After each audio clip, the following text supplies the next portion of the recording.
Guys imagine करिए समुद्र के अंदर 1000 मीटर नीचे एक स्लीपिंग जायंट छुपा हुआ है। और अब उस जायंट का हार्ट बीट रोज के रोज तेज होता जा रहा है। 1000 से भी ज्यादा ट्रेमर्स हर दिन, मतलब ऑलमोस्ट हर मिनट एक शॉक। अब सवाल ये है, क्या ये अंडर वाटर वोल्केनो 2025 में ब्लास्ट होने वाला है? और अगर ब्लास्ट हुआ तो दुनिया का क्या होगा? साइंटिस्ट ने पैसिफिक ओशन के अंदर एक massive under water volcano detect किया। पहले ये क्वाइट था, एकदम चुपचाप सोया हुआ, लेकिन अब हर दिन थाउजेंड्स ऑफ ट्रेमर्स रिकॉर्ड हो रहे हैं। नॉर्मली इतनी ज्यादा सीस्मिक एक्टिविटी एक ही चीज दिखाती है, वोल्केनो अपने अंदर एक्सट्रीम प्रेशर बिल्डअप कर रहा है। और जब प्रेशर लिमिट क्रॉस होती है, then comes a volcanic eruption.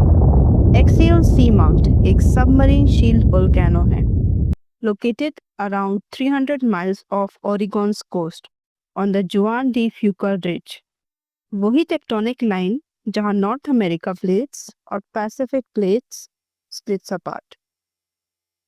इसका समिट लगभग 4900 फीट यानी कि 1.5 किलोमीटर बीनीथ ओशन सरफेस है। ये वोल्केनो नॉर्थ पैसिफिक का most active under water volcano माना जाता है। अब आप सोच रहे होंगे, वोल्केनो तो हमेशा लैंड पे फटता है, लेकिन अंडर वाटर वोल्केनो, वेल ये और भी ज्यादा टेरिफाइंग होता है। क्योंकि जब लावा समुद्र के पानी से टकराता है तो मैसिव स्टीम एक्सप्लोजन्स होते हैं, tons of poisonous gases release होती हैं, और सबसे स्कैरी चीज, ये एक सुनामी मॉन्स्टर को जगा सकता है।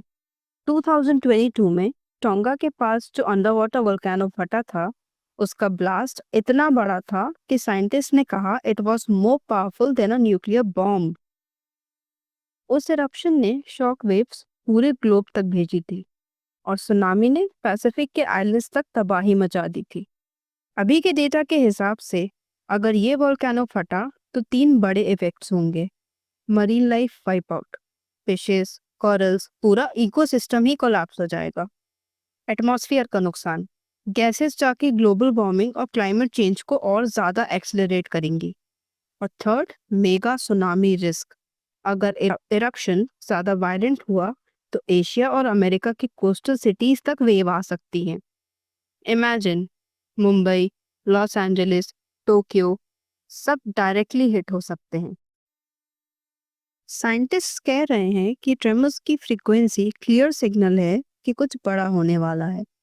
अभी तक एग्जैक्ट प्रेडिक्शन पॉसिबल नहीं है, लेकिन एक्सपर्ट्स वार्न करते हैं कि 2025 इस वोल्केनो के लिए एक टर्निंग पॉइंट हो सकता है। अगर ये टोंगा से भी बड़ा इरप्शन हुआ तो सोचो कितना डिस्ट्रक्शन होगा। सुनामी वेव्स जो थाउजेंड्स ऑफ किलोमीटर्स ट्रैवल कर सकती हैं, सिटीज अंडर वाटर हो जाएंगी, और ग्लोबल ट्रेड, इकोनॉमी सब कोलैप्स कर सकते हैं। लेकिन सबसे बड़ी मिस्ट्री ये है, क्या इंसान इस वोल्केनो को समझ पाएगा बिफोर इट्स टू लेट, या फिर समुद्र के नीचे छुपा हुआ ये स्लीपिंग जायंट अपना गुस्सा दिखा के दुनिया को ही हिला देगा। हिस्ट्री हमेशा रिपीट होती है, और नेचर के आगे इंसान की टेक्नोलॉजी भी कुछ नहीं है। बस सवाल ये है, नेक्स्ट बिग इरप्शन कब होगा? तो गाइस, आप क्या सोचते हो? क्या ये वोल्केनो ह्यूमैनिटी के लिए नेक्स्ट ग्लोबल डिजास्टर बनेगा, या फिर ये बस एक नेचुरल साइकिल है जो समुद्र के अंदर चुपके से ही खत्म हो जाएगा? कमेंट सेक्शन में अपनी ओपिनियन ड्रॉप करो, और अगर वीडियो पसंद आई तो लाइक बटन दबा दो और सब्सक्राइब कर लो, क्योंकि हम आपके लिए लाते हैं ऐसी ही दुनिया की सबसे बड़ी मिस्ट्रीज।